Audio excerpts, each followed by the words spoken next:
this is to finish the example finding a perpendicular bisector. Now remember, the perpendicular bisector is the equation of a line, and that's what we're going for in this one. So to remember, we have our segment, A and B, and here's the perpendicular bisector. Okay, it means those are equal. It also means that if I were to connect A and B to the same point on the line, these are the same distance also. So, if this is a point P on the perpendicular bisector and its coordinate is xy, then if we were to apply the distance formula to each part of that, then we could end up with our equation. Now, P being xy is not going to have numbers. We're going to leave that as variables. And A and B, so A we're going to say is x1, y1, and B is going to be x2, y2. Okay, so the alternate method using the distance formula. AP is going to be equal to BP. Now if you notice, I'm not using the segment symbol over AP and BP because this is symbolizing a measurement, and we don't need to put the segment symbol over it. So the way we would set this up, we're going to use the distance formula. Two distance formulas equal to each other.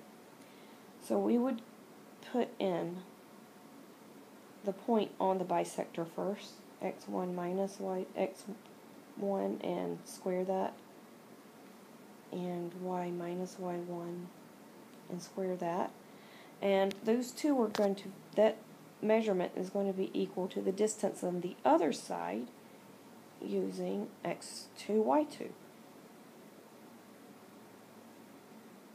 Now it's real important that you're consistent like that. And then we would square both sides,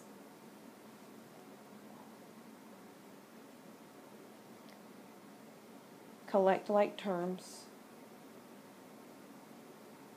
and what this gives us is the equation of the perpendicular bisector in standard form. So we're going to use method 2 using the distance formula. Now using method 2, we are going to have the distance between AP and P is a random point xy on the perpendicular bisector, so we're just going to call this, okay? And we're going to use the distance formula substituting in the points for A and B. So we're going to start with subtracting point A from point P in our distance formula, like so. And since those two are equal, we're going to do the same thing with point B on the other side. So x minus 9, and then we have y minus -3, which is plus, like that. So then we need to get all those variables out from under the radical. So we're going to square both sides, like so. So those radicals just go away.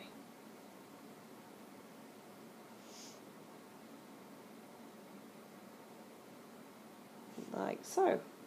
And we need to do foiling at all of those parentheses. Alright, now all the foiling has been done.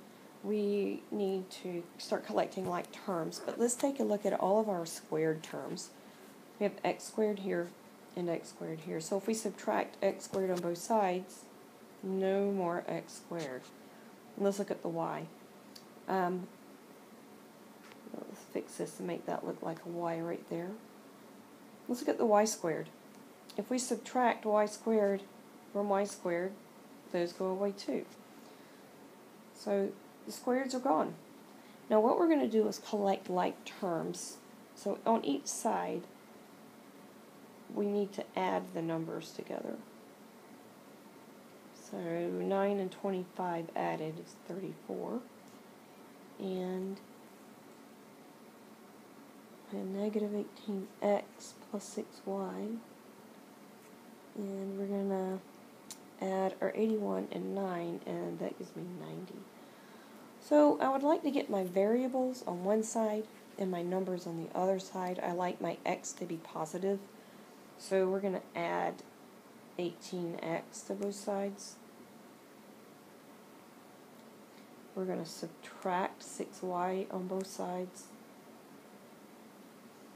And then we're going to subtract 34 on both sides.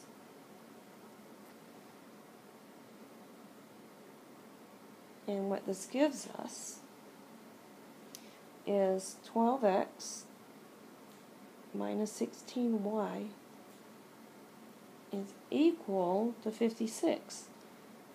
Okay, so if we were to look back at our notes using the first method, using midpoint and slope, that's not the same as what we got for our answer. But let's take a look at these numbers. They have a common factor of 4. So common factor of 4. So we're going to divide everything by 4. Like that.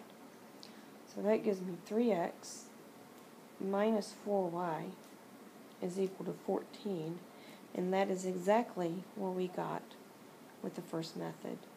Now you may be tempted to think, I'm just going to use the first method, it's easier. But this is a technique that we're going to be using a lot, comparing distances during our study of conic sections, so this is something that you're going to need to get used to.